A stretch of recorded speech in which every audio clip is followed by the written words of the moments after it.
something that really kind of inspired me before I did this show was hearing what Ryan said in the episode that he did today. Right before this, he said, I would take a bullet for President Trump. And when he said that, at first I was a little taken aback. I was like, all right, Ryan, that's a little much. But then I thought about it for a split second, and then I realized, no, it's not. You know why? Because President Trump would take a bullet for me.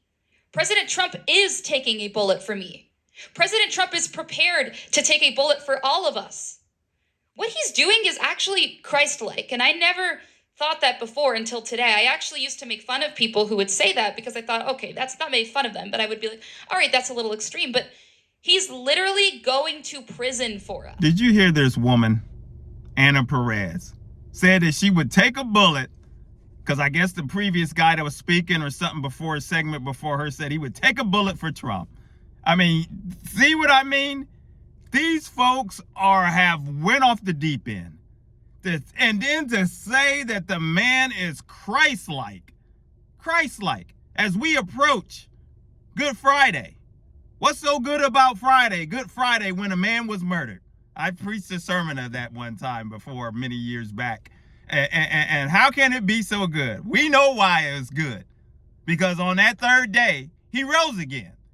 And how darn these false teachers and people that call themselves Christian sit up there and compare another human to say that they're Christ-like and elevate him. They have elevated him as a deity to this equal to Christ. They worship him like Christ. They think that he has power as Christ. When this man can do nothing for you as it pertains to your soul, as it pertains to your spiritual life, and anything else. He doesn't control the destiny, the keys to eternity, and anything. You're laying on a bed sick in a hospital, dying of cancer, sick with finances, sick with depression, sick with whatever. You think that a human being has the power to flip a switch as they claim like Mr. Trump has, because they have anointed this man in such a way? Now they're willing to lay their lives down, literally. I'll be darned if I'm going to jail. I guess she's trying to speak it in a way, but I'll be darned, I'm not taking only way I'm taking a bullet is to save my family, if it came down to it. That's the only way. Or if I served in the military and decided that I want to give my life for my country. But that's it. I'll be darned, I'm not for some politician and definitely a fraud and fake prophets and all, false prophets and all of them. Lay your life down, take a bullet, take jail sentences. I ain't going to jail for nobody, but so I don't know about you. This woman, this is the type of stuff. This is how the Jim Jones thing, this is how they're all set up. They can pretty much get gathered up and be told whatever at this stage, and anything can happen. You see, they're so far gone now. Anything can happen with these folks. Anything. And this is where they're in such a dangerous place, because now their idol worship has blinded them in such a way that they are total delusional, willing to give up everything. They'll give it up. Give up probably all their finances, sell their home. They'll do anything. If the man told them, come on down and go to some island somewhere, they'll all go. And, they probably all need to go. The world would be a better place if they did that. Pack up all their stuff and leave. Go to some remote place around the world. Let them stay there.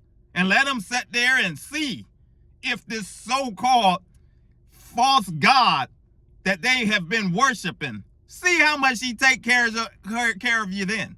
Go out to the desert and see how they take care of you.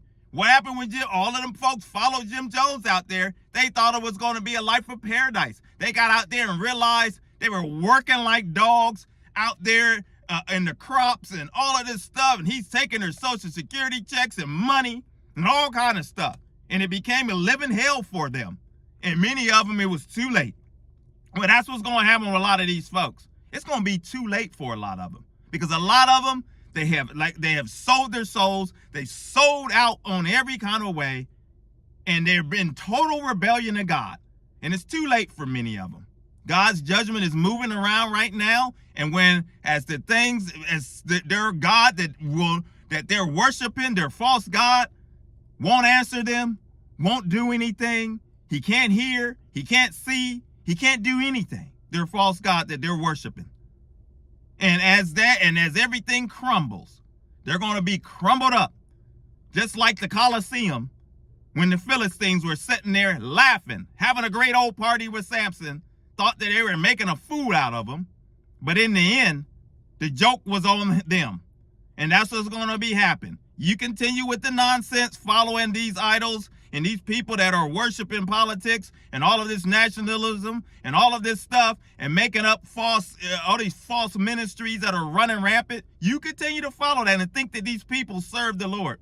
The joke's going to be on you. It's going to be too late. And don't say you haven't been warned. We'll continue to talk about it. We'll continue to talk about issues the church will run away from. We'll continue to punch Satan right in between them chops. Evangelism for God is the channel. If you're new, consider subscribing, hit like, coming along for the journey. My name is Maurice Braxton. And until the next video, my friends, take care. God bless.